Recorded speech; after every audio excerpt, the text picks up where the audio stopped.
All right, as you're coming in today, we welcome you to Freeze Financial Group, Adams Wealth Partners, and Gentians bringing to you health and wealth, which is a great time of year to do it because we're talking about resetting your immunity. Just about the time you're going to go connect with all sorts of family from other regions. Michelle's here to save us Mhm. all the trouble of being sick for 3 weeks afterward. And not just of the Mhm. company, but actually Mhm. physically being sick. I'm joking with y'all. I'm just so as we gather during these times, we want to thank, we're super grateful. All three of us are super grateful for the bigger idea here that we put together, which is we care more about you as a whole person. We are very interested in the resources that you have and helping you with them, but we know it's a whole life that you live. And why don't I kick it over to Miles? How about yourself, Miles from Adams Well Partners? Yeah, no, thanks everybody for joining us here today. And Michelle, thanks for being with us again. These are always very informative sessions. Then I always walk away with a little nugget or two that I can put into my own life and try and share with friends and family. And I think being on the immunity topic this time of the year is a very timely topic as I sit here with a little head cold myself. I'm sure you can hear it a little bit. So, yeah, looking forward to this one. And Kathy, I'll let you welcome all your clients also. Yeah, welcome on behalf of Freeze Financial here in Chippewa Falls. Yeah, really looking forward to hearing what you have to say, Michelle. I'm going to be coming into the holiday season well. I got 9 grandbabies we spend a little time with. A lot of them are in school, preschool. So yeah, a lot of booger noses at this time. So looking forward to how to stay healthy to try to get past all this. So By the way, welcome, Kathy, I Michelle. think that was a technical term, right? Isn't that a technical, like Yeah, it technical sure term? is. Very, very scientific. Yes, it is. That's Yeah, awesome. so thank you for joining us, Awesome. Michelle. Today, we're looking forward to Oh, hearing from you. Yeah, Michelle, thank you for all the hard work that yeah. you do to keep us healthy. And like Carson said, or like Miles said, he gets a couple nuggets from each one. The trouble is, I get like 3 pages of nuggets, and I have to go back and distill these nuggets I can actually remember. Because I mean, I'm serious. I'm like writing them down, Mhm. going through this. So thank you again. I know you're just a wealth of knowledge, and I know you dedicate your life to us staying healthy and forcing us to eat right. Like I love that when I pick up a French fry and I think of Michelle going, no, no, no. It's like a struggle. So thank you. You're welcome for that. No problem. You guys, thank you for being here today. I'm thrilled to talk about this topic. I think it's very timely, as everybody said. With the holidays around the corner, it's tough to really think about maybe like weight loss or your health and wellness goals during this time of year. So instead, shifting gears and thinking about how do I avoid what sometimes seems like the inevitable cold, or after a family gathering, everyone going home with some sort of crazy illness. So that's what we're going to talk about today. Chris, I'm going to try to lay out for you very simple. Here are your bullet points. This is what you have to do. Everybody will get a copy of these slides afterwards. I am currently sitting in my husband's office, who owns a CrossFit gym, and someone put this awesome Chips Ahoy cookie window sticker on the outside. So if my head shifts and you guys see that, just know that that's a joke, and I'm not here like promoting Chips Ahoy on the sly or anything like that. It's just a joke. It looks like there's a little bourbon back there too, so you have to keep Also, marking that that out. that's Yeah. the yeah. Just, there we go. Just No, put we some all number we there. well, moderation, right? Moderation, and look at my Right. cute husband and my son. There we go. Anyways, all right, you guys, I'm going to share my slides. Let's get into this.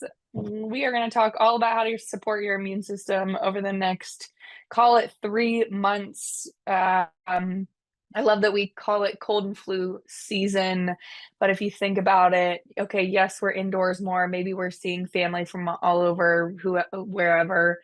But also, we're consuming usually more alcohol, more sugar, more treats that we wouldn't normally indulge in, maybe. And then we wonder why we end up sick this time of year. So, with that little nugget in your head, you can kind of get a preview of what we might be talking about today. So, the optimal training for your immune system. That's really what we're going to dive into. How do we do that on a more natural level? What sort of lifestyle choices should we be making? Nutritional choices should we be making? What sort of supplement protocol should we be following this time of year? Before we do that, little life update from me. Here's my cute kiddos. Oakley is now 3. He'll be 4 in January. Remy just turned 2 on Sunday. And there is my 36-week baby bump. I'm 36 and a half weeks now, and I will hopefully have a baby by the end of the year. I'm due December 16th. So we're really excited to welcome the grand finale into our family. We haven't found out with our other two kids their gender, so we don't know the gender of this kid. You can maybe guess from my baby bump and send me your predictions, and we'll let you know a couple weeks from now what Congratulations. this That's baby's going to be. awesome. Thank you. Thank you, Chris. That's my husband's CrossFit gym. Still trying to stay active, making it into the gym 5 days a week. What I do when I get there, but I'm doing something, which I feel very blessed to have had such a healthy pregnancy thus far. Awesome. All right, enough about that. Let's get into it. What is your immune system? What are some basics about your immune system? What do we need to know as individuals about how this works? So, as many of you probably know, it protects your body from viruses, bacteria, harmful invaders. It actually has two main parts: your innate immune system, which is basically fast and very general defense, and then you have an adaptive system that's slow, but it's very targeted. So think about in a perfect world, if you have gotten, let's see, what's something you only get once in your life? Mono. Okay, that's part of your adaptive immune system. Your immune system then adapts. Once you've had mono, you have the antibodies that live in your body. And should you come into contact with someone that has mono again, those antibodies know what to do, and you don't end up with mono again. So you have two different sides of your immune system. We need to support both of those. The main things that we're going to talk about today that can support those: your nutrition, your sleep, your stress, how well you're managing your stress, and movement, all directly impact how well that immune system can go to bat for you when you come into contact with these viruses, bacteria, other harmful invaders, right?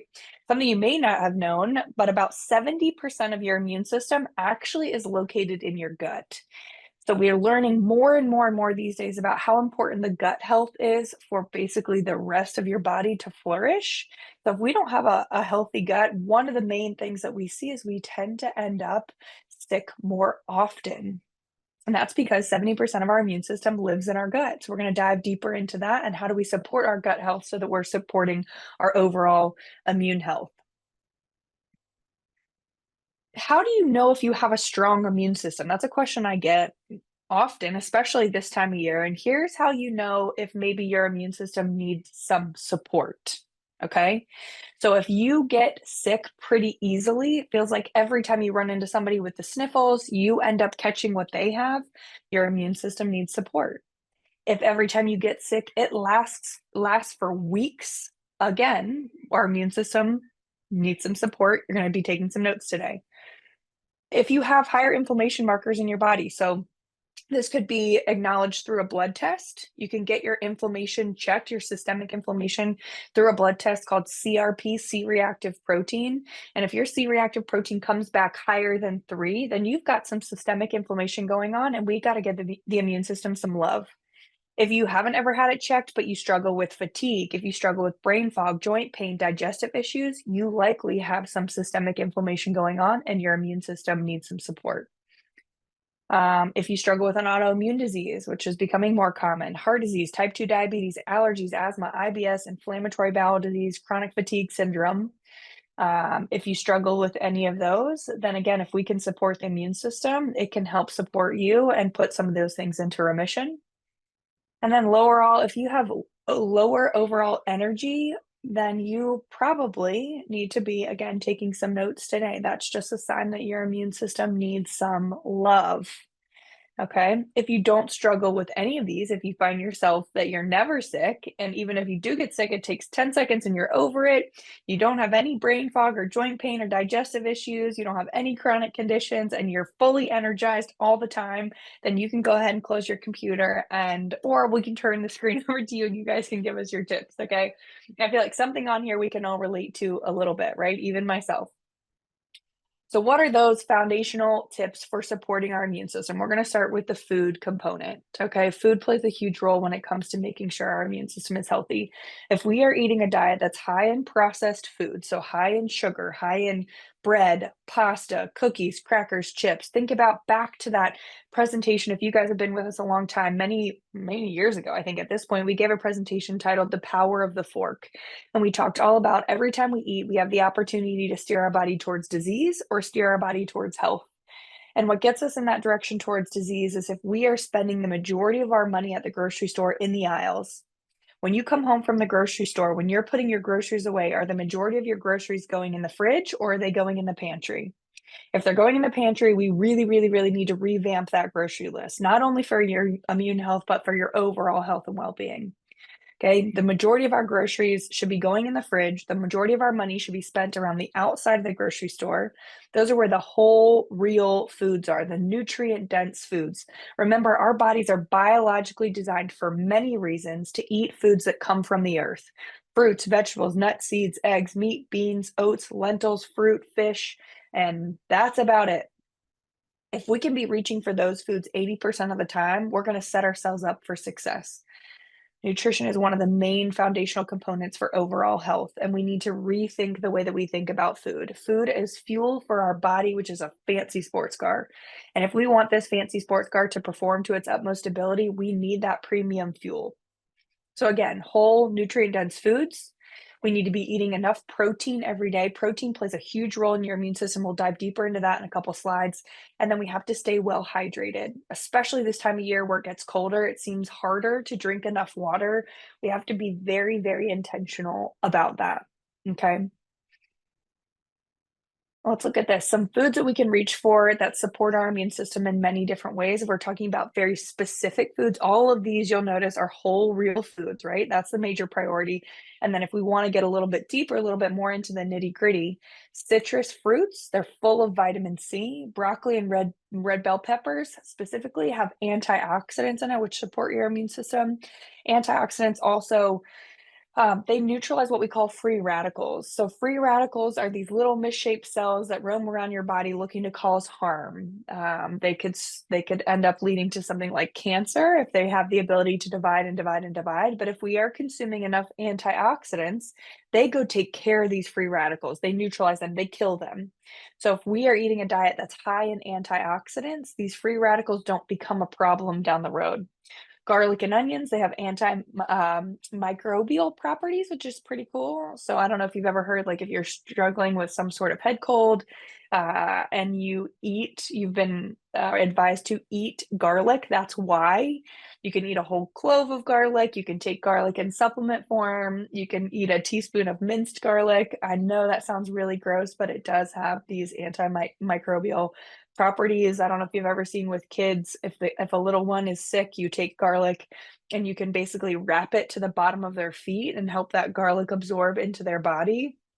It's also used to treat GBS, so being 36 and a half weeks pregnant, something around this time. Typically what women will get tested for is group B strep to see if they have group B strep, and one of the natural ways that you can treat group B strep is actually through garlic, which is super interesting.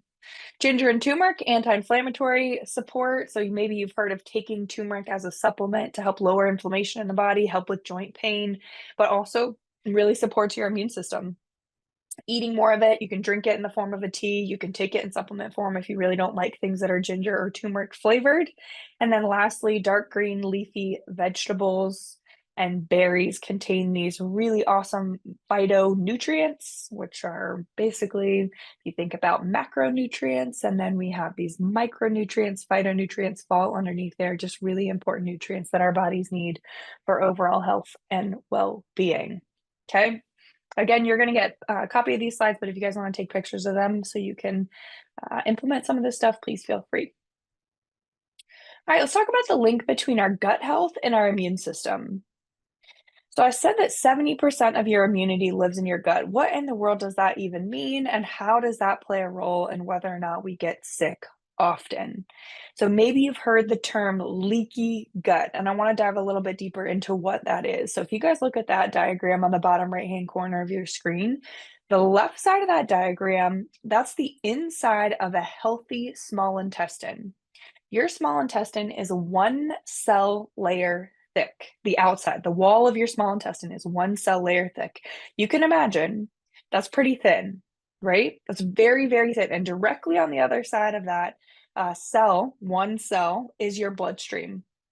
Okay, so eating a diet that's high in inflammatory foods like sugar, like bread, pasta, gluten. For some people, it's dairy.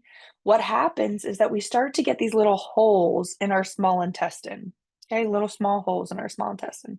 That's leaky gut because you've got little holes in your small intestine, in your gut.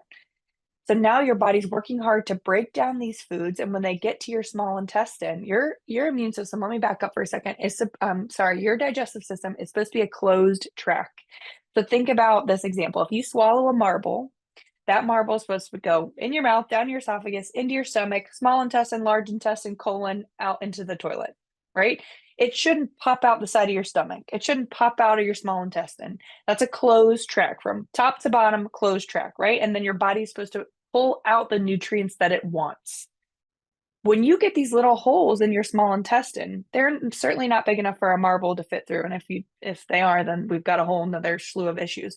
But they're little microscopic holes that allow partially digested food to leak through. Okay.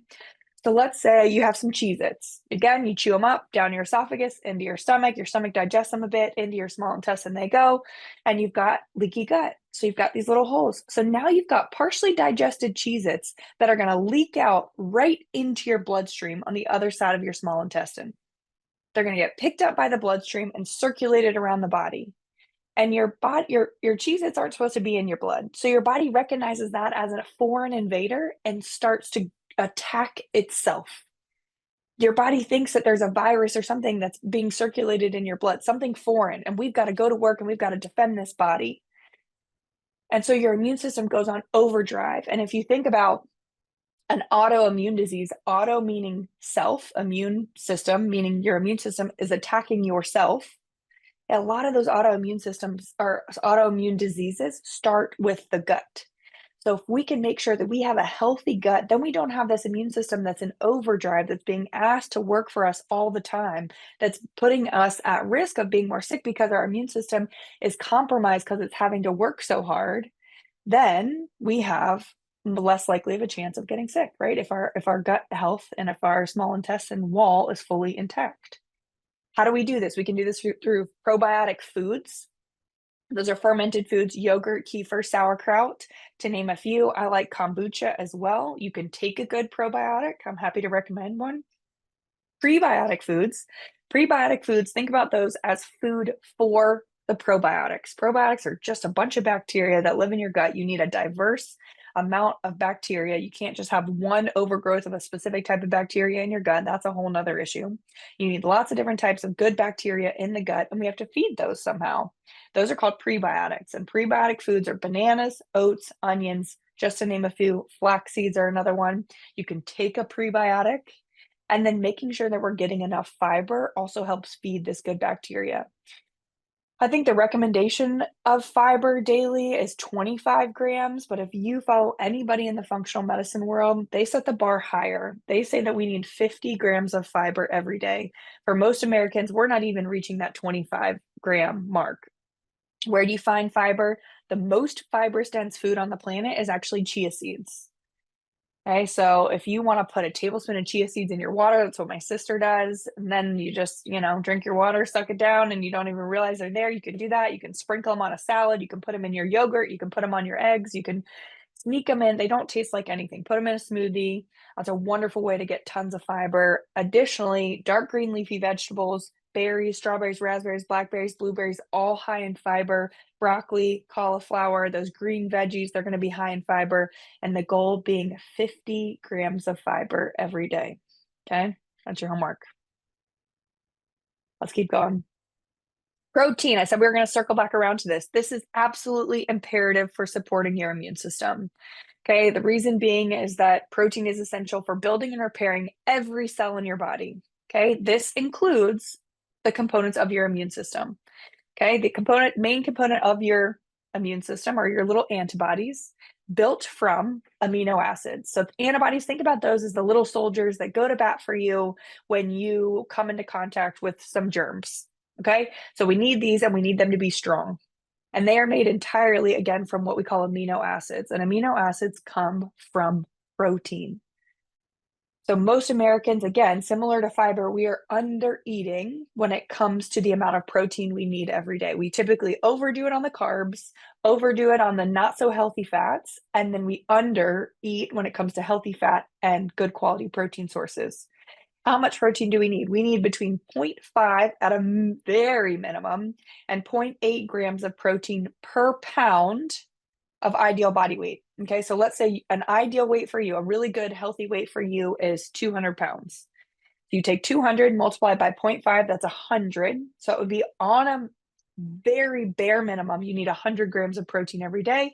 And then on an upper limit, 160 grams of protein every day. There is a case to be made for some people that need even more than that. If you're really strength training heavily, you're trying to build muscle, put muscle on, you can go higher than that. But for the average American, for health purposes, we need between 0.5 and 0.8 grams of protein per pound of ideal body weight. Okay, so get out your calculators, do your math, see how much protein you need. And then what I would encourage you to do is then use something like MyFitnessPal for today or tomorrow and track all of your food.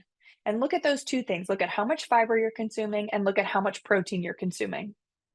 And if we're not getting enough of each, we need to work and strive hard, especially over the next few months, to try and reach those goals. Okay. What are good sources of protein? Poultry, so that'd be chicken or turkey. Eggs are amazing. Really try and buy those pasture raised eggs when you can. That means the chicken had a wonderful life. It was able to roam. It had its natural diet. It had access to sunlight. It wasn't stuck in a cage all day.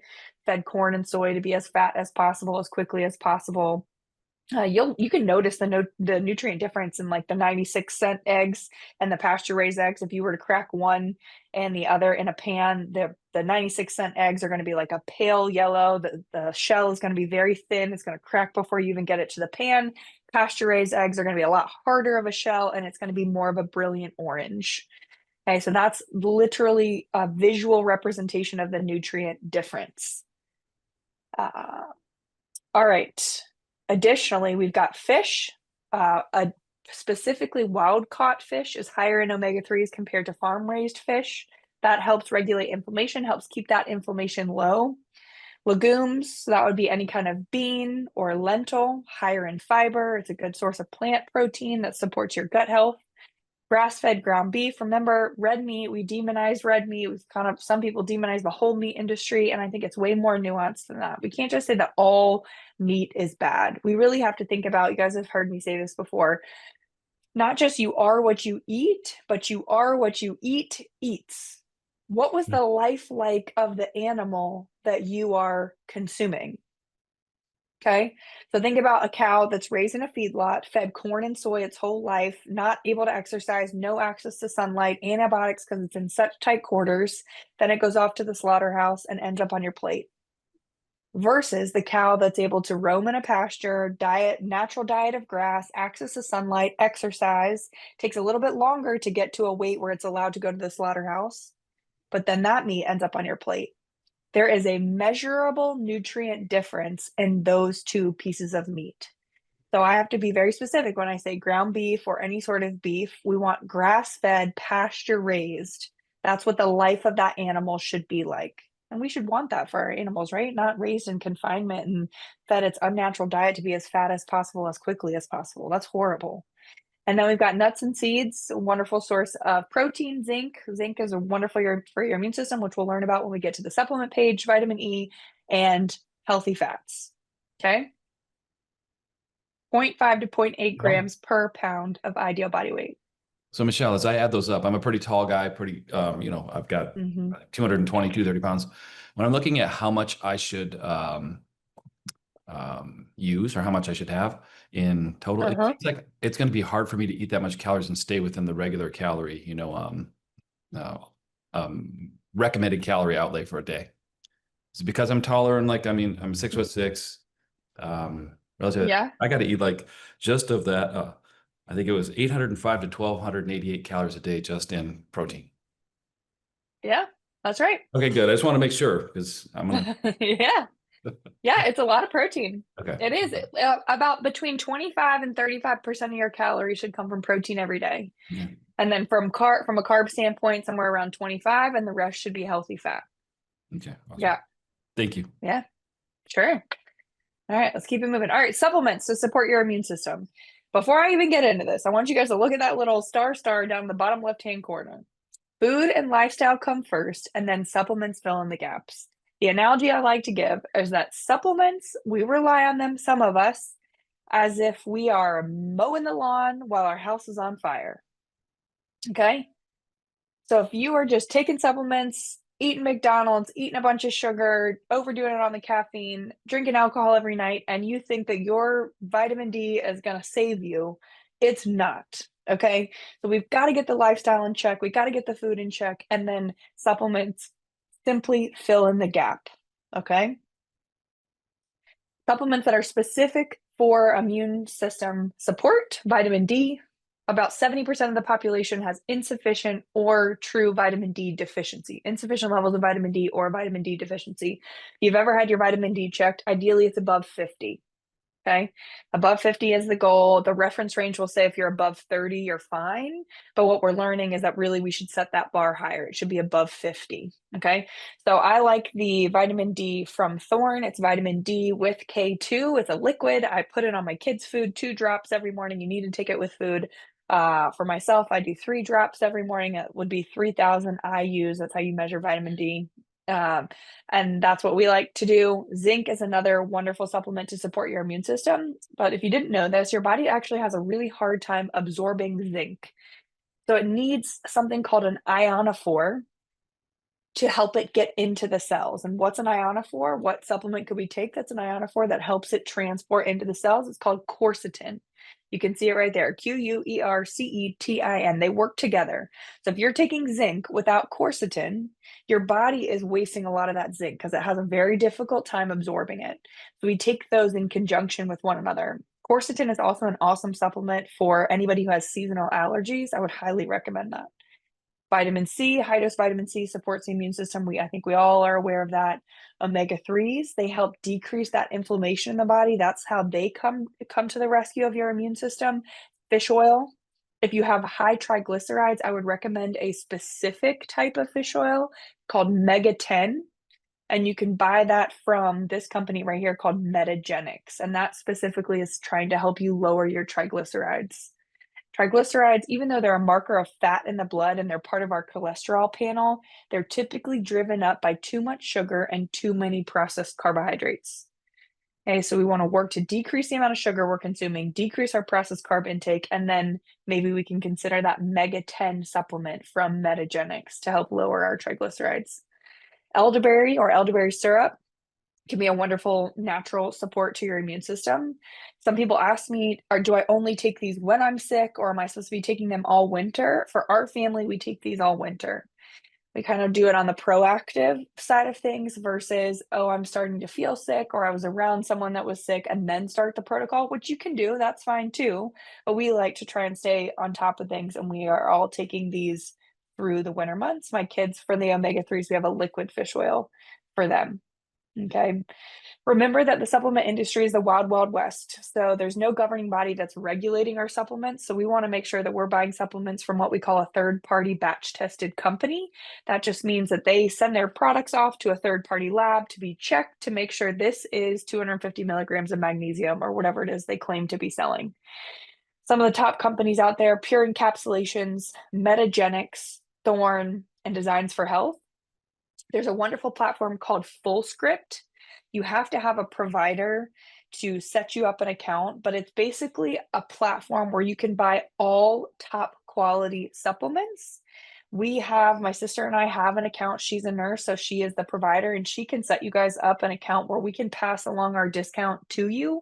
So if you're interested in a platform where you don't have to worry about the quality of the supplements and you get a discount, you let us know. We just need your email address, your first and last name, and we can set you up that account. And then if you have any specific things that you want recommended to you, we can put that in your plan, or you could just go on there and shop and buy your normal supplements. But just email me after this presentation. I'm happy to set you up. All right, stress, which as the nutrition lady, it's not hard for me to admit, but what the research tells us actually matters the most out of anything we're going to talk about today. Chronic stress is one of the biggest predictors of how often you get sick and how long it takes you to recover.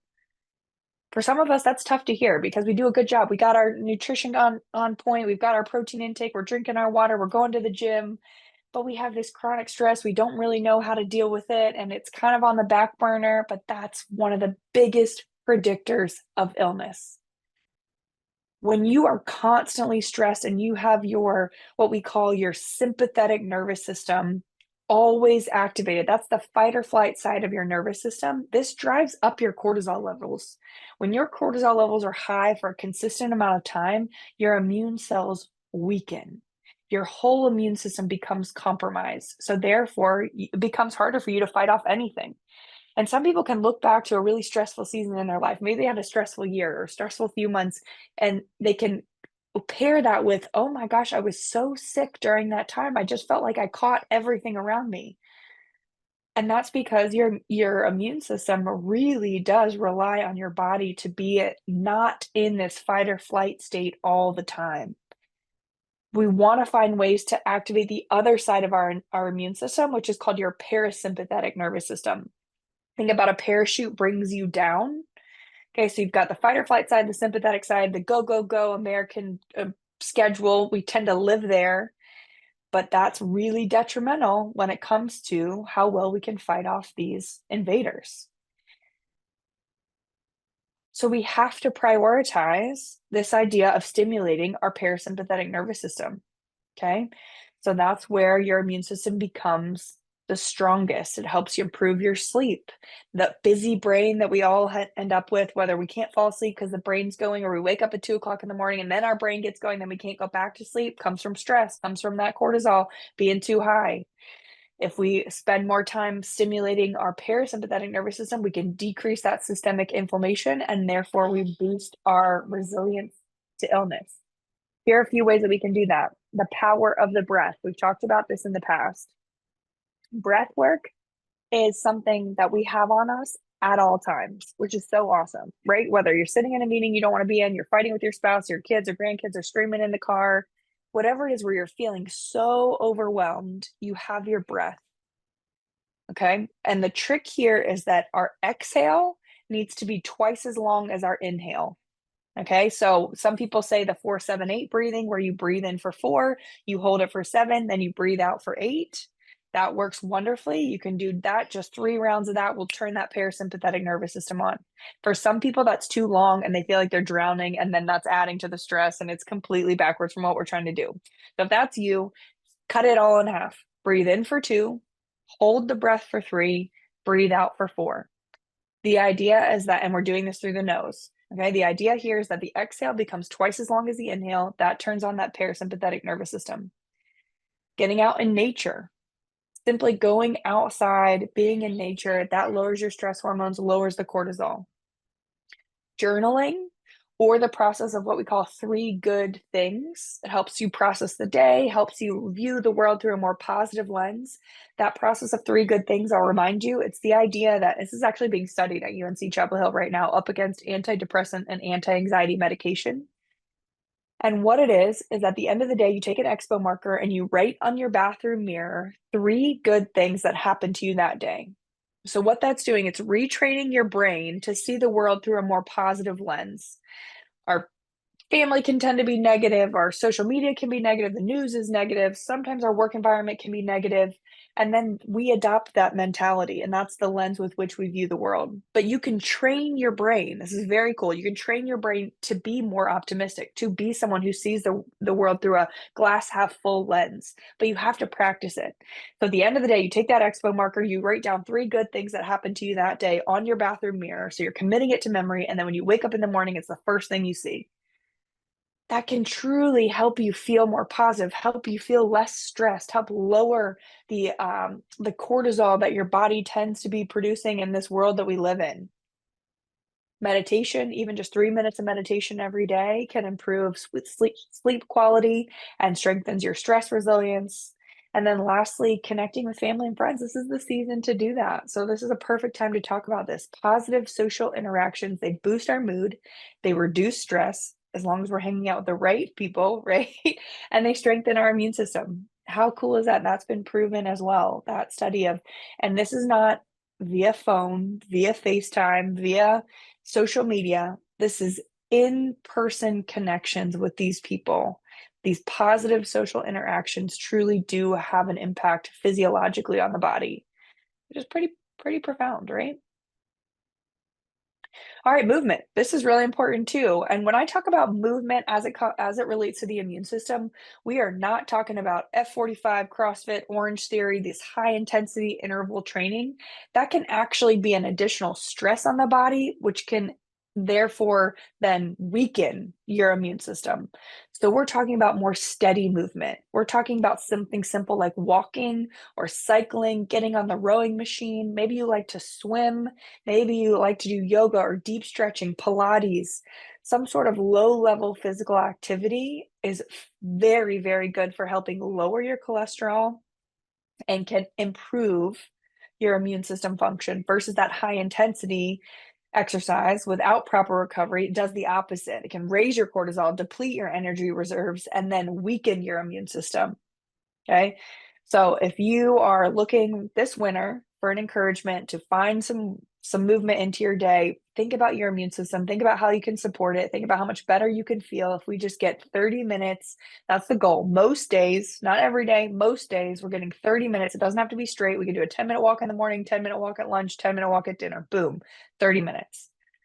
Some strength training. This could be like supersets. So you're going to do some bench press and then you're going to do some sort of lat pull down or pull ups, and you're not going very fast. Your heart rate's not getting up super high. You're not lifting super heavy, but we are just putting our muscles under a little bit of tension, and we do a strength training routine. It could all just be body weight if you want. We have a wonderful body weight strength training routine. If you guys want that, please reach out to us. It can be done with no equipment in your living room in 20 minutes. Okay. 30 minutes. Most days. That's the goal. Hydration. This is a huge one. So I mentioned this at the beginning as well. I know it's cold and flu season. I mean, I know it's cold outside, so it's harder to want to drink water. We've got to find ways to stay hydrated. Staying well hydrated actually keeps the mucous membranes in your nose, your throat, and your lungs moist. And that's your body's first line of defense against viruses and bacteria. That's how they make it into our bodies. We either inhale them, they come through our nose, through our mouth, and then into our lungs. And so if we have a well-hydrated membrane, we can help fight against those viruses and bacteria easier. And sometimes they don't even make it absorbed into the body because we're so well hydrated. And so when those tissues are dry, the pathogens have an easier time making their way into our bodies. So we struggle with water during this time where it's cold outside. Hot tea is a great way to stay well hydrated and support your immune system with some additional antioxidants. Specific teas that we can buy: ginger, peppermint, chamomile, and echinacea tea. Chamomile, that's a sleepy time tea. You might have heard of that. That's typically taken before bed. It helps calm our nervous system, helps us feel more tired or just ready to go to bed nice and calm. So that's one that I would recommend drinking in the evening. The other three you can drink anytime, and they are going to help loosen congestion, support relaxation, and then support the immune system that way. Okay, especially with the antioxidants as well. So write that down: ginger, peppermint, chamomile, or echinacea tea. And you could drink that all day long if you wanted to. Remember, how much water do we need? So Chris, I know you mentioned you're a big guy, 220, 230 pounds, 6'6". You need a lot of water. It's half your body weight in ounces of water every day. Okay. So if you weigh 220 pounds, you need 110 ounces of water every day. You guys are all probably thinking, wow, that's a lot of trips to the bathroom. And it is. And that's okay. And over time, your body gets used to it and you won't be running to the bathroom nearly as much. But I know, so for me, this is a 20-ounce bottle. So I need to be drinking a certain number of these every single day to make sure I'm meeting my hydration goals. Okay, so for you, get a water bottle, know how many ounces are in there, do the math, and then set yourself that goal. Yeah. All right, what's a simple daily routine look like that is about supporting your immune system? So we wake up in the morning and we've got some sort of hydration going on, whether it's tea. For me, my routine right now looks like the hydrogen water tablets. If you guys haven't seen those, This was something that Gary Brecka was on about for a while. So the hydration water bottles were really popular for a second. I think they've like kind of come and gone. And what we've learned is that over time, they're not producing as much hydrogen into the water as they are originally. So the way to make sure you're still getting lots of hydrogen, which is natural anti-inflammatory, supports your immune system, is you just buy the tablets. You drop it into a glass of 8 to 10 ounces of water. The tablet bubbles up and essentially disintegrates, and you have this kind of fizzy water, and you're getting hydrogen-rich water. So I'm doing that every morning. And then I have a protein-rich breakfast. So I typically have 4 eggs that has some kind of additional protein in it, whether it's turkey sausage or regular sausage or bacon. And then I always put veggies in there. So this morning was sweet potatoes and little cherry tomatoes. And that's my breakfast. And then during the day, we're getting that movement in, and we're reaching for those whole real foods all throughout the day, trying to get that 50 grams of fiber, working on our additional water intake, and making sure we're getting enough protein. And then in the evening, we have some sort of routine to help us prioritize sleep. So we're unwinding maybe with a book, we're off our screens, we're drinking our chamomile tea, and then we really prioritize sleep. So sleep, the more we learn about sleep, the more we realize sleep is absolutely imperative for overall health. There have been big studies that look at sleep. And for my gentlemen who sleep less than 6 hours regularly every night, you actually have testosterone levels that match men 10 years your senior. So if you're a 30-year-old male, you're sleeping less than 6 hours of sleep every night, your testosterone levels look like somebody who's 40. And testosterone is going to decrease naturally over time. There's, that's just life. And there are things that we can do to support that. But let's not speed that process up by not getting enough sleep. Not getting enough sleep also compromises your immune system. It also puts you at higher risk for Alzheimer's and dementia. And that has been very, very clear over the last couple of years. We want to prioritize our sleep. So for my gentlemen, we need a minimum of 7 hours. Ladies, we actually need more sleep. We need between 8 and 9 hours every night. So if your partner's giving you a hard time for sleeping more than they sleep, tell them you need it. It's just a biological difference between men and women, right? And then to hammer it home, we want consistency over perfection. If we can just do our best to show up for ourselves on a daily basis to the best of our ability, it doesn't have to be perfect. If we can follow that 80-20 rule, not only with our food, but in our lifestyle choices too, we're going to be okay. All right, consistency over perfection. And then here we go. First signs of illness. All right, so say you're getting that drainage down the back of your throat and your throat's starting to hurt a little bit. Here are some things that we need to do immediately. We need to rest. We need to prioritize our sleep. We need to stop going to our high intensity interval training class. We need to keep moving our body, but we don't need to do that HIIT style training. We need to increase our water, get our water intake up, drink those teas, drink the water, warm broths and teas. So this could be, I didn't mention this previously, but Kettle and Fire is an awesome brand of broth. It's like 10 grams of protein per 1 cup of bone broth. They have a chicken bone broth, a beef bone broth, and warm broths are really good for supporting your gut health. So if you struggle with gas, constipation, bloating, diarrhea, IBS, that's the sign that your gut health, you might have leaky gut, you might just have some IBS, some sort of gut digestive issues where your gut is not flourishing. One way that we can support the gut health is through this warm bone broth. And if we're supporting our gut health, then we're supporting our immune health. Gentle movement only. And then we need to decrease our sugar, our processed carbs, and our alcohol intake immediately. Those things are going to make us more sick, and they're going to lengthen the duration of whatever little bug that we're fighting right now. Okay. So if we can really decrease our sugar, and we're talking about added sugar that's been dumped in to make something taste sweeter. We're not talking about natural sugar from fruit. Okay. We're talking about candy, cookies, some sort of sauces, anything that's higher in sugar, and then we're decreasing the bread and the pasta, cookies, crackers, chips, those things too, okay? And ideally, we're not drinking any alcohol.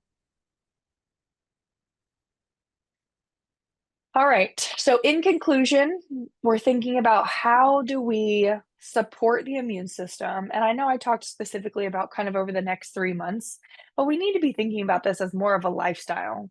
If we want our immune system to be as strong as possible, these are habits that we can implement, and we need to keep them implemented year long. Maybe you're only taking that supplement protocol consistently for 3 months, and then you have it on hand for the summer months where you maybe run into somebody with a summer cold. But really, we're focusing on resilience. We're not focusing on quick fixes or short-term miracle things. Okay, we're trying to create these healthy diet and habits over a long period of time. That's our strongest defense. All right. And then I want to remind you that these small choices make a big difference. I love the analogy where it's two ships, they're headed in one same direction, and then one ship changes course by 1 degree. Over time, that ship that changed course by 1 degree is going to end up at a completely different place than the ship that never changed course, right? So that 1 degree could be I'm drinking more water. And you want to do another degree? Okay, I'm going to exercise 30 minutes, low level physical activity 5 days a week. Oh, and I'm going to make sure I'm getting all my protein, and I'm going to make sure I'm working on my fiber. And over time, as we add these habits in, these two boats end up in totally different places. This one full of health, vitality, longevity. This one straight for disease. Okay, so it's small choices that make a huge difference over time. So don't feel like, oh, I just drink more water, but that's, not really going to do anything for me. It is. These small choices over time make a big difference. So I hope that encourages you. All right, that's all I have. I know that wellness is a super personal journey. I say this every time. So if you guys have personal wellness questions, or maybe you're dealing with something specific as it relates to your immune system or something you're battling, email me, michelle@altitude-wellness.com. That's part of being a client of these wonderful human beings. You guys have access to me whenever with your questions. If you guys want more of these wellness tips, you can go follow my sister and I on Instagram at Altitude Wellness 1, and you guys can have little nuggets as we fill in the gaps between these awesome sessions that you guys are this amazing team puts on for you guys. All right, what questions do you have? Put them in the chat. I'd love to hear from you. Yeah, I want to remind anybody who has any questions, please feel free to put them in the chat. Otherwise, I know that Miles and myself and Catherine will just ask all the questions as we go through. We do have 4 pages of notes, so that's good so far. I guess it's fewer Nice. than normal, but I wrote those in as well. One question I have just to begin with before we have anyone else submit one is molecular hydrogen as a source. Do you find, I mean, I see Dr. Merkel, what's one of the best sources of molecular hydrogen in water? Like the brand? Yeah, brand or, yeah, exactly. Ulta UL, let's see, I've got it being delivered today. I Mhm. like I think it's called Ulta. Yeah, delivered today between 3 and 6 p.m. Look at that. Active H2 Ultra. Can you see that, Chris?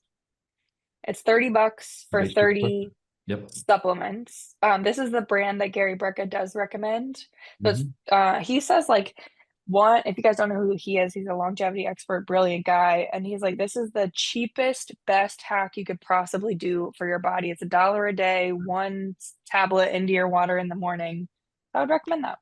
So I had a Dr. Gladden who I worked with for quite a while, and we used molecular hydrogen about 10 years ago. And I do tell you, it said, whenever you're getting on a plane, whenever you're about to work out, take it beforehand. And I tell you what, it did give you an invigorated. It's like giving you a caffeine burst, but in a good way. It's kind of crazy, but Yeah, when you it do have is. it, it does work. So whatever that is worth as well.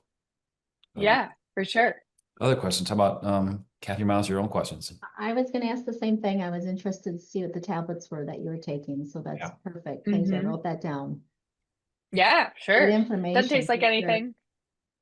Yeah, Yeah. I've been busy sending the snaps of the screens to my girls here because they all got little kids, and it's just like fun things for them to just share with them. So Yeah, yeah, and I should take a picture of the table in the morning when we eat breakfast. We do a big breakfast at our house every day, and my kid, that's when we do our supplements. My kids take supplements. They're amazing supplement takers that have chewable tablets. I've got some liquid things that they take.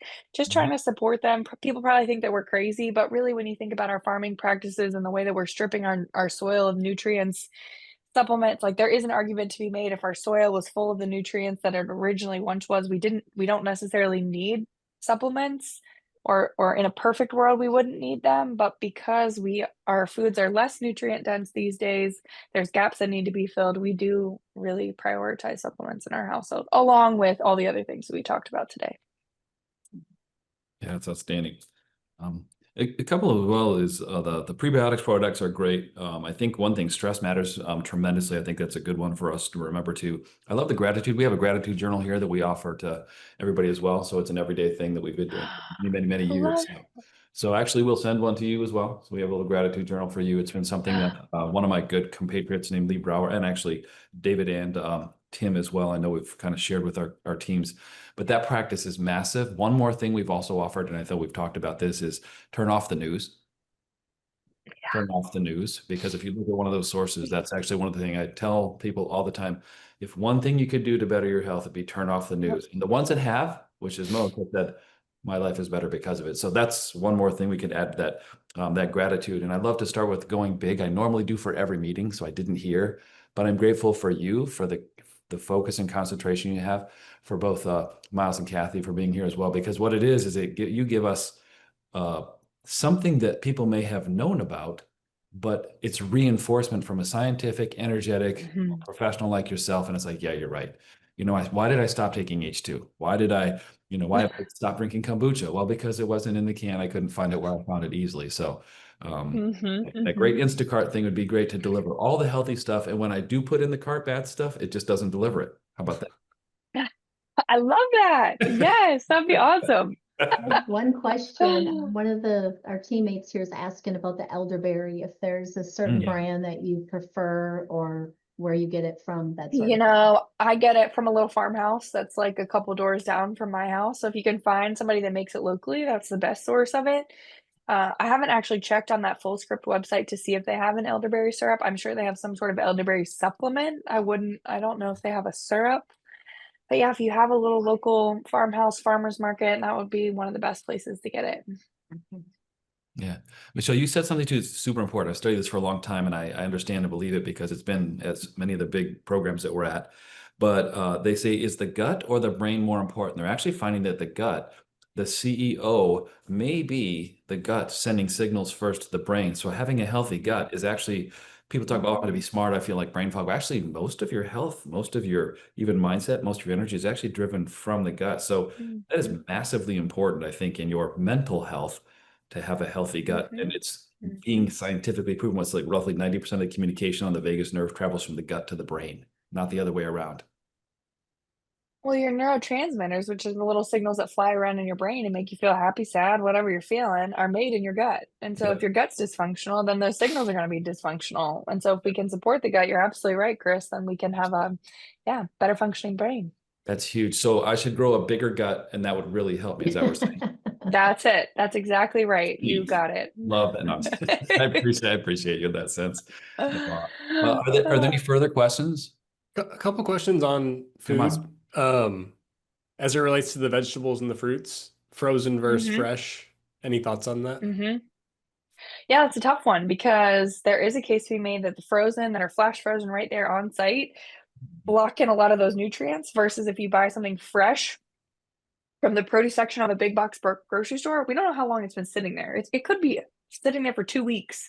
And for every day that it sits there, it becomes more and more dead and becomes more and more nutrient depleted.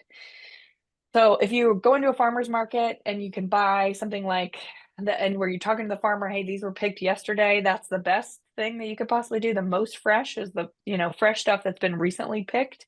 If you don't know, I would say frozen, that has a good chance of being just as nutrient dense, if not more. Okay. And then one more on protein. I think I've found personally, unless you're really tracking it, it's hard to hit those goals. Any easy protein tricks for people? Yeah, track it is a good one. And then I'd tell people try and do, if you know that you're really struggling, one protein bar, one protein shake a day. You can do a protein bar like an IQ bar, an Aloha bar, an RX bar that'll get you a quick between 10 and 15 grams of additional protein. You could do a protein shake, not the premier protein shakes, but like OWN or Kate Farms or Remedy, or Gain. Those are okay. So trying to just get a little bit there. Hemp seeds have a ton of protein. So if you have something that you can, a salad, sprinkle hemp seeds on, a smoothie, put hemp seeds in. There's little tricks to help you get there. But yes, you are correct. It's hard to reach those protein goals unless you're really trying. Yeah. The sarcopenia is real, right? It is. Sarcopenia you mentioned, yeah, absolutely. Especially as we age, it becomes one of those things where just to maintain muscle mass, that's the number one health indicator for men for reducing your overall cardiac issues. So you said organic flash frozen. I have a garden. I have an organic garden that I have. It's about a quarter acre. It's massive, and we produce an abundance of like kale. I've got Swiss chard. I've got all sorts of stuff, and it's about a month past its its prime. But we put a bunch in a cooler and we still use some from time to time. But I've got spaghetti squash, butternut squash. I'd love to give out to somebody some to everybody on the program here. And we did one of those. It's really awesome. But my question is, so when I use that, or when I've pulled carrots, like I got carrots still in the ground now too. It seems like carrots and celery, I even got celery still. Are those still nutrient decent, even if I've, say, harvested some a week or two or a month or 3 later? Because I've got some squash. I can't eat 40 squash. I can. Yeah. Do they Yeah. remain okay for a Yeah. long time? They're okay. They're okay. Yeah, they're fine, especially because you're growing them yourself. They're in an organic garden. Like all those things trump Okay. going to the big box grocery store. Yeah. Okay. Just wanted to verify. We looked at that too. So I'm like, oh, maybe I should flash freeze all this stuff when I get it. No, I appreciate that. It's still helpful. Sure. And again, I got 4 pages. Probably I could ask a question to everyone, but I won't. I mean, I speak for Kathy, Miles. Any other questions you guys have? No, I'll just end in gratitude then. Thank you so much, Michelle, for us heading into this season, for the season of Thanksgiving. I was going to mention how many shopping days there are till Christmas, but I'm not going to say that because it's not that many. It's quite funny. It's about 4%. But in celebrating this holiday season, I mean, everybody stay healthy, stay safe. It's a great time you may overindulge from time to time. I guess one question somebody might have is if they overindulge in food or alcohol over the holiday, a day or two, what's the best remedy to recovering? Water and sweat. Okay, perfect. Water and sweat. So And turn then the get back temperature to up it. after watching football the next day and drink a lot of water. There you go. No, I really appreciate you. Congratulations on your new family member you have coming in again. We appreciate you dedicating your life toward us living a healthier life because it's one of those things we all know we should do. And what I'd love to have, as soon as I can get the Michelle bot sitting like on my shoulder as I'm eating, ordering stuff, and you go, nope, yep, it'd be awesome. So let me know when you got that one going, when AI helps us with this. So I appreciate you tremendously. And I know from all of us as well. So thank you for that. Thank you, Michelle.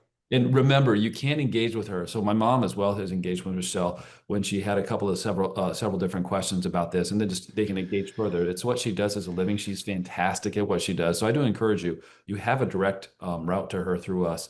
So when she showed us the email and all, I encourage you to take advantage of that, especially if you do have more questions or you want something personalized. She's fantastic at it. So with that, I want to congratulate you, your family. Thank you so much for your profession. Thank you so much for Adams Wealth Partners and also for Freeze Financial. We really, really appreciate you here. Thank you from Gentian. With that, we wish you a blessed, wonderful Thanksgiving, and thank you all for all you do. Thank you, guys. Bye. Bye. Any opinions are those of myself and not necessarily those of Raymond James. Expressions of opinion are as of this date and are subject to change without notice. The information contained in these podcasts do not purport to be a complete description of the securities market or developments referred to in this material. The information has been obtained from sources considered to be reliable, but we do not guarantee that the foregoing material is accurate or complete. Every investor situation is unique, and you should consider your investment goals, risk tolerance, and time horizon before making any investment. Prior to making an investment decision, please consult with your financial advisor about your individual situation. Any hypothetical examples are for illustration purposes only. Actual investor results will vary. Raymond James does not provide legal or tax services. Please discuss these matters with the appropriate professional.